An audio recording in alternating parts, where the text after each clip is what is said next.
Como é produzido o etanol? A cana é lavada, picada e moída e seu caldo é esterilizado, fermentado e destilado. Dá trabalho, mas o que sai é um produto bem mais sustentável. O etanol ou álcool etílico é produzido em usinas a partir de matérias-primas como cana-de-açúcar, milho ou beterraba. Ele é um biocombustível, ou seja, um biocombustível renovável que não precisa de materiais de origem fóssil como o petróleo. Em todo o mundo, os biocombustíveis sempre ficaram em segundo plano devido à facilidade de extração do petróleo e devido à sua abundância. O problema é que a queima de combustíveis fósseis contribui para o aquecimento global. E, como também já há sinais de escassez de petróleo, o etanol começou a ganhar mais atenção. Porém, nem todo biocombustível é uma alternativa tão limpa assim para o planeta. Por causa da complexidade de sua fabricação, o etanol pode, dependendo da matéria-prima, até gerar mais emissões de gases poluentes. Isso sem falar do risco de maior desmatamento para ampliar as plantações. Nesse ponto, o etanol brasileiro feito da cana-de-açúcar leva vantagem. Ele é o mais produtivo que o extraído do milho, por exemplo, e provoca um impacto ambiental menor. Enquanto um hectare de milho rende 3.000 litros de etanol, a mesma área plantada com cana gera 7.500 litros.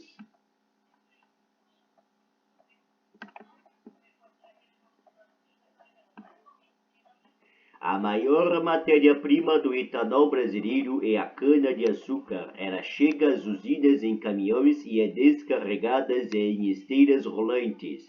A primeira etapa da produção é a lavagem da cana, que recebe um banho de água que retira terra, areia e outras impurezas. Após ser lavada, a cana é picada em pequenos pedaços para facilitar a moagem. Aqui ela passa também por baixo de um eletroímã que se encarrega de retirar materiais ferrosos e outros componentes metálicos que possam danificar as máquinas. O passo seguinte é a moagem, em que a cana é esmagada por rolos trituradores. Após a moagem, 70% da cana vira caldo do qual está o açúcar de onde se extrai o etanol. Os 30% restantes são de bagaço, que pode ser queimado e gerar energia para a usina.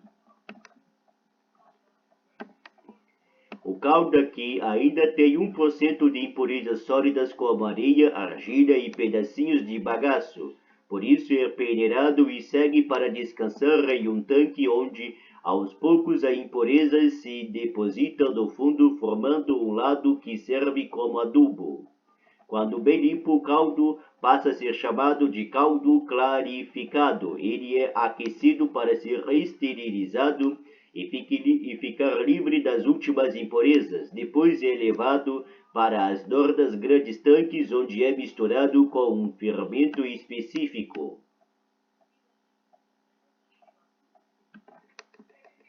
O tal fermento tem micro-organismos que se alimentam do açúcar do caldo, liberando em seguida gás carbônico e álcool. Essa etapa da fermentação dura de 4 a 12 horas, gerando um produto que se chama vinho fermentado.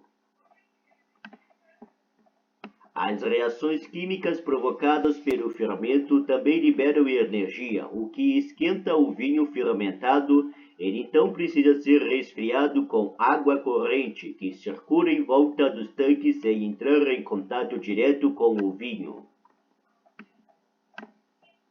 O vinho fermentado contém só 10% de álcool, o resto é basicamente água, por isso ele precisa ir para a destilação. Em diversos tanques, o vinho é aquecido até evaporar, depois é condensado e volta à forma líquida, mas com seus diversos componentes separados. Da destilação sai o álcool hidratado líquido com 96% de álcool. É ele que será vendido nos postos. Parte dele, porém, ainda passa por um processo de desidratação, virando álcool adrídro, mais 99,5% de álcool, que é misturado à gasolina como aditivo.